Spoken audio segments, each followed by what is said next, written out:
Hello YouTube and Pojo, this is RikotheFoxKid with another deck profile. This time I have a Zombiesworn build. It uses Lightsworns and zombie type monsters to revive from the graveyard constantly. It's pretty consistent, but it can also be pretty slow sometimes and can also have bad hands, but that's normal. So we'll go into the deck now. There's 27 monsters, 10 spells, and only 3 traps, and that's because you want to focus more on swarming than on keeping a back row. So that, but on the positive side, it gives you a good matchup against X-Sabers because they have a lot of back row hate. But first, I'll go into the Lightsworn portion of the deck. There's the Lightsworn portion, as always, is very basic. It's 2 JDs, 2 Celestias, 2 Aurkus, 1 Garroth. You could use Aaron instead, but I don't have one, so Garroth. Jain, Lumina, 2 Lylas, 2 Ryko, 2 Wulf, 2 Honest, and Necro Gardna. That's the Lightsworn portion. And then there's also Plaguespreader Zombie, but that could also be a zombie part of the deck.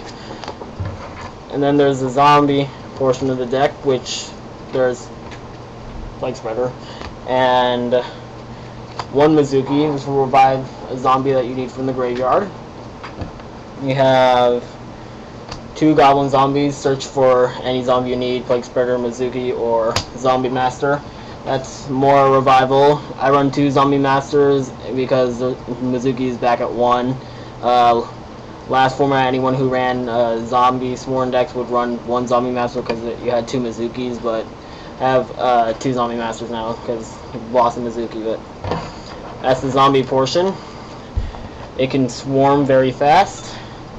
And then extra dark support, there's Dad because you got Zombie Master, Plaguespreader, Necro Gardna, and 2 Destiny Hero Malicious. This works really well for graveyard control to summon Dad, and it also works great with Plaguespreader Zombie to summon a level 8 Synchro. And even if you have a Malicious in the graveyard and Malicious in your hand, if you have Plaguespreader in your graveyard, just put the Malicious on top of your deck to revive Plaguespreader, and then remove Malicious from the graveyard, get the one you just put on top of your deck.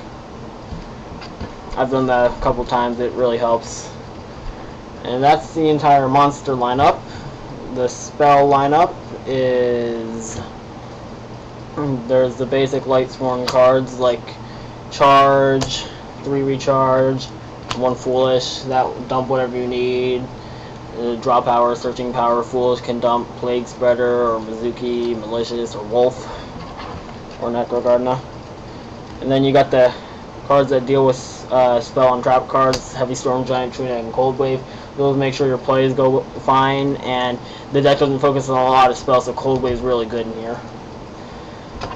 And then finally we got 2 revival cards. I run Monster Reincarnation over Beckoning Light because this is faster than Beckoning Light because you have to set Beckoning Light, and you're not focusing on only Lightsworns because you have the zombie portion also, so Beckoning can dead draw you a lot of times. And then the 3 traps are here just mainly to deal with trap cards and other things that can get in your way. 1 Royal Decree, that will get rid of any traps that you have problems with. That will, since it's a very trap heavy format. And then I also have 1 trap stun, but that's only because I only have 1 Royal Decree. You can run 2 trap stun, 2 decree, or 1 of each like I do. Works pretty well. And then for extra support, I also have 1 Solemn Judgment, just for stop anything that gets in your way. And that's the entire deck. You could also, in place of one of the Zombie Masters, you could run Spirit Reaper just for a bit more defense, but I prefer the second Zombie Master. It's up to you. Spirit Reaper can help you stall if you need to, but side it out against Glider Beasts because they'll just waste away on it and get more glides out. That's the entire deck. It's pretty consistent, but it has lost a couple of times. It is pretty even with X-Sabers, but it gets wrecked by Infernities and Gladiator Beasts, so make sure to side against those if you use this. But it's a really good deck, and a little bit of an extra thing. I got the Blue Eyes Ultimate Dragon Sleeves that they released a month ago or so. I highly suggest them. They're really good. Pretty durable, smooth, easy to shuffle and draw with. yeah, I'm pretty satisfied with these. So if you need a new sleeve, definitely check out the Blue Eyes Ultimate Dragon ones. And that's all. Check out the Lightsworn channel and our own personal channels, and I'll see you later. Bye.